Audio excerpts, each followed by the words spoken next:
disputa eleitoral para a escolha do novo reitor da Universidade Federal do Pará. Na semana passada, nós já conversamos com 2 candidatos e agora nós vamos conversar com o terceiro. O total são 5. Está aqui conosco o professor doutor Edson Ortiz. Ele é doutor em Engenharia Elétrica. Professor, é um prazer tê-lo aqui. Muito obrigado por ter vindo. Eu que agradeço, Mauro, essa oportunidade. O que lhe levou a querer ser reitor da Universidade Federal do Pará? A minha experiência na universidade. Tenho 37 anos como docente da instituição. Eu acho que eu tenho uma grande experiência que eu posso contribuir mais para a instituição pela minha experiência que eu tenho como administração e na parte de ensino na instituição. Qual é o seu posicionamento eleitoral? O senhor é situação? O senhor vai levar adiante o que foi feito pelo reitor Carlos Maneschi, já que o senhor esteve ao lado dele durante todo esse período? Ou o senhor está se colocando como oposição? Não poderia ser, porque eu vim da administração do professor Maneschi. Mas eu acredito que eu tenho outras ideias que eu posso contribuir ainda mais para a instituição. Principalmente que o próprio professor Maneschi estimulou que todos os seus proreitores pudessem ser candidatos.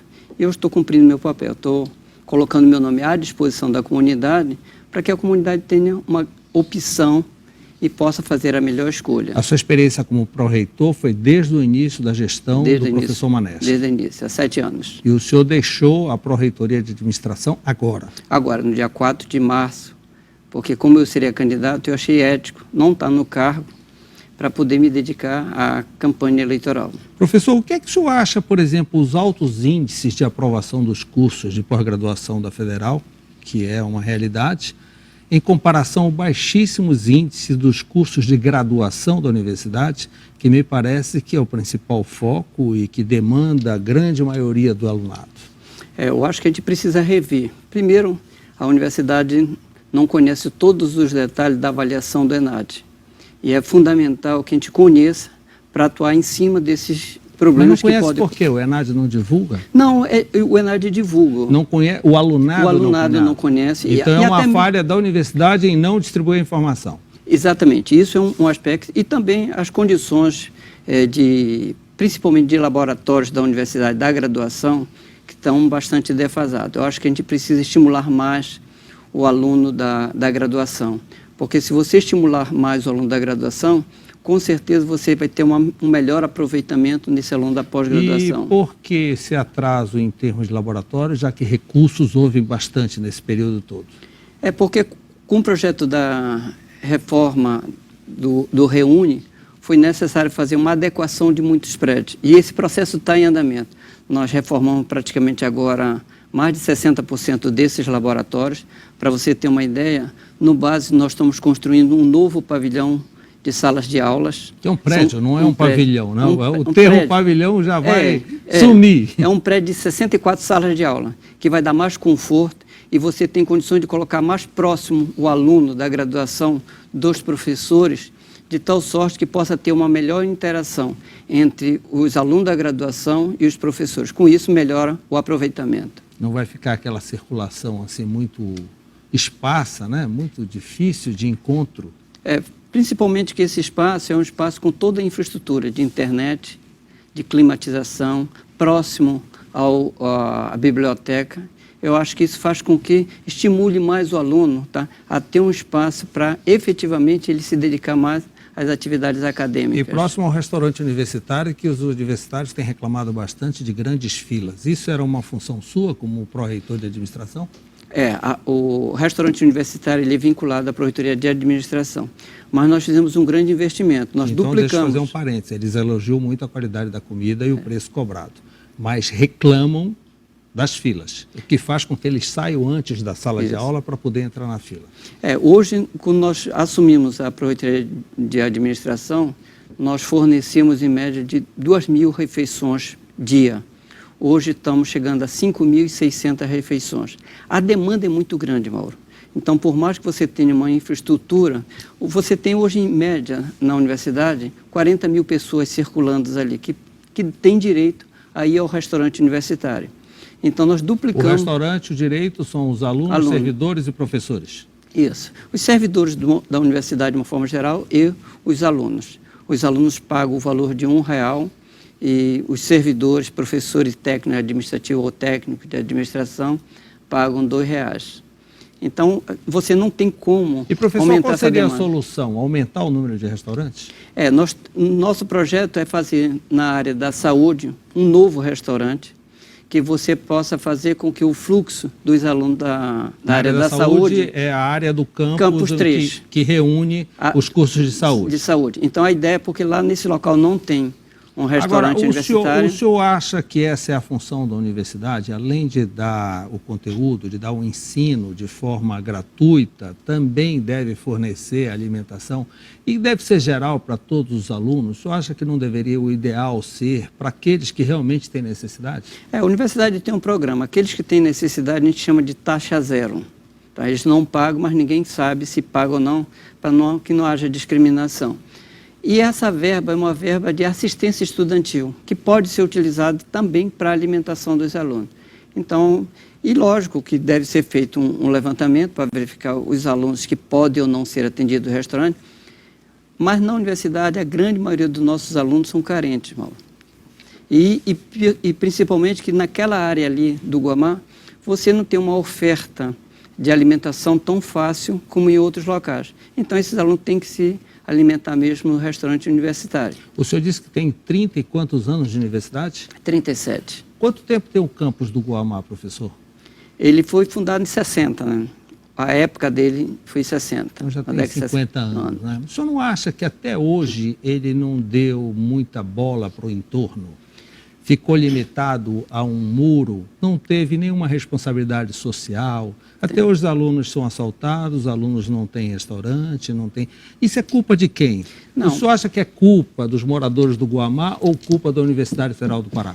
De nenhum dos dois. Principalmente que a universidade tem intervido naquela área. A universidade tem feito o seu papel.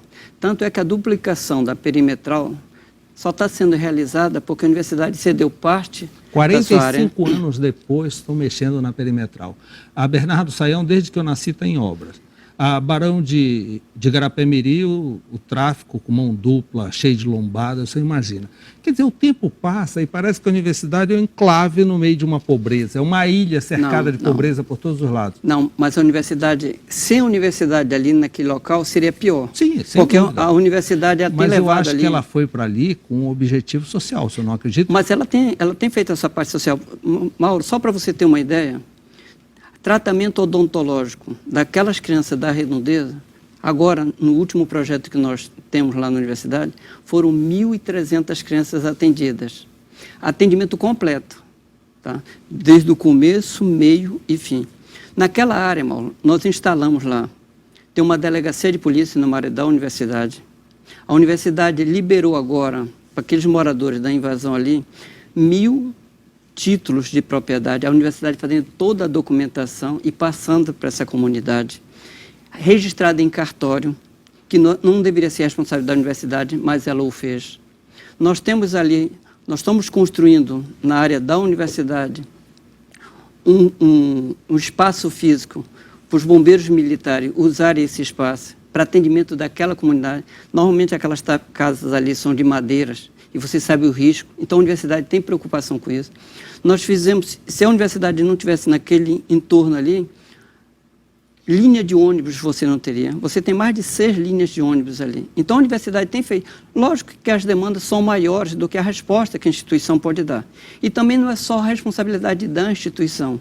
Outros órgãos, como prefeitura, governo, sim, mas a tem que universidade atender. poderia coordenar essa questão Mas tem de chamar o poder público para olhar melhor com isso. Mas tem feito. O número de assaltos e roubos dentro do campus tem aumentado, você sabe disso, né? Se a gente pergunta para os... vamos perguntar para os universitários, eles falam logo na questão de segurança, imediatamente é o número 1. O senhor sabe disso? Sei, mas nós temos intervido ali. Mauro, nós temos uma unidade da Polícia Militar que nós colocamos no portão do Betina. Nós temos uma unidade da Polícia Militar no portão do ginásio. Nós temos uma unidade da Polícia Civil colocada naquela área ali do campus 4. Então lá do o professor contrário está precisando de uma coordenação, né? Tá, mas existe essa Será coordenação. que o pró-reitor de administração não coordenou nesses 7 anos? Coordenamos bastante, Mauro. Tanto é que toda a iluminação da perimetral foi refeita porque nós intervimos junto ao poder público, junto à Prefeitura Municipal de Belém, que fez, nós cedemos área para que a linha de transmissão ocorresse ali. Nós temos feito contato direto com a Polícia Militar, que tem feito uma ronda extensiva, tanto na parte externa como na parte interna da universidade. Nós aumentamos o monitoramento eletrônico na universidade, nós colocamos postos de segurança. Infelizmente, nós estamos numa área muito extensa que vai acontecer. Mas se nós não tivéssemos tomado todas essas preocupações de resolver esses problemas, com certeza aquele local seria pior. Entretanto, com a nossa participação junto com o poder público, estadual e municipal, tá? O índice de marginalidade ali naquela área é menor do que em outras áreas, com o mesmo padrão socioeconômico. Vamos falar em tecnologia, professor. É uma área que o senhor gosta. Isso. O senhor falou há pouco dos laboratórios, da necessidade de reforma, de atualização, que disso deve ser uma constante. E nível de internet, o campus todo está muito bem, deveria estar, mas está bem servido. O que é que justifica a Universidade Federal do Pará ser uma das pouquíssimas federais que não tem veículos de comunicação? Não tem uma rádio, não tem uma emissora de TV educativa. Por que isso? Olha, com respeito à parte de internet, nós estamos bem. Nós fizemos toda a nossa rede nova de fibra ótica espalhada. Nós estamos agora colocando os pontos para ter internet aberta dentro do campo. Nós já temos praticamente 40% do campo. Poderia até extrapolar os muros, né, professor? Pode. Seria um benefício tão grande. Esse é o objetivo. É o objetivo porque a internet ela tem que ser disponível para todo mundo. Hoje, qualquer pessoa precisa da internet, independente. Principalmente que os recursos que a gente fez do investimento é verba pública. E como pública, não pode ser um público privado, tem que ser um público normal. E a gente tem uma boa interação ali com a comunidade e não tem nenhum problema de fazermos isso. Com respeito à parte dali desses pontos básicos que nós já temos uma área grande de internet ali que atende essa demanda todinha ali.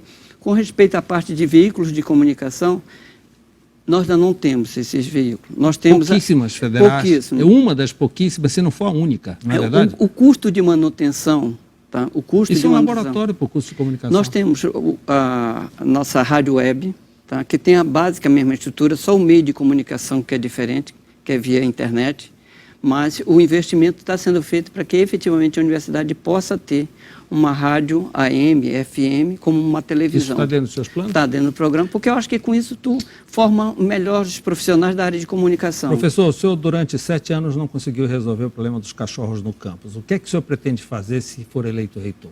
Bem, primeiro que o problema dos cachorros do campo não é da Pró-Reitoria de Administração. Não é da prestação, é um problema de todos. Né?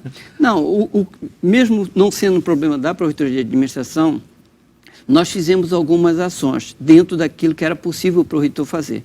Nós fizemos um convênio com a UFRA, fizemos uma castração de todos os animais foram castrados, e essa parceria nós fizemos a castração dos nossos animais e mais os animais que demandam para a Universidade Rural Amazônica.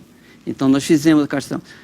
Quando for reitor da universidade, nós vamos ter que criar um espaço para pegar todos esses animais que estão lá, todos esses cães, colocar microchip, registrar esses animais e dizer, esses animais que estão aqui vai ser a responsabilidade da instituição, com todo o equipamento, com veterinários, mas continuam com profissionais. Soltos? Não, eles vão ficar numa área restrita, com todo o conforto, como se fosse um canil.